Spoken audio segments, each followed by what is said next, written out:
রাজধানী নওদায় দুই বাসের সংঘর্ষে একজন নিহত হয়েছেন। এই ঘটনায় আহত হয়েছেন আরও 10 থেকে 12 জন। ভোরে প্রগতি সরণি নওদা এলাকায় এই দুর্ঘটনা হয়। ফায়ার সার্ভিস ও প্রত্যক্ষদর্শীরা জানায়, ঢাকা বরিশাল রুটের ইসলাম পরিবহনের একটি বাস সড়ক বিভাজনকে কেন্দ্র করে আকাশ পরিবহনকে ধাক্কা দেয়।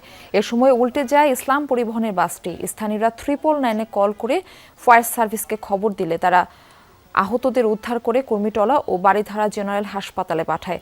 আহতদের কয়েকজনের অবস্থা বেশ আশঙ্কাজনক বলে জানায় ফায়ার সার্ভিস। দুর্ঘটনার কারণে সড়কটিতে দেখা দিচ্ছে তীব্র যানজট। এই বাসটা খালি ছিল, হ্যাঁ, ওই বাসটার ভিতরে যাত্রী ছিল ফুল। পরে আমি দেখলাম, ব্যালকনি থেকেই দেখছি যে অবস্থা খুব খারাপ। পরে দৌড়ায় নিচে নামছি। পটুয়াখালীতে যখন আসছি আমরা, তখন ওই ড্রাইভারের গাড়ি চালক ভালো না, কেমন জানি এদিক সেদিক করে পড়ছে যে কালে আমি লাইলাম মোহাম্মদ রাসূলুল্লাহ কইয়া আমি বুঝি আমি নাই। মাঝখানের যে লেনটি রয়েছে এই লেনটি অতিক্রম করে আকাশ পরিবহন গাড়িটাকে ধাক্কা মারে। ধাক্কা মারার পর সাথে সাথে ওখানে একজন ডেড বডি হয়ে যায় আর কিছু গুরুতর আহত হয়।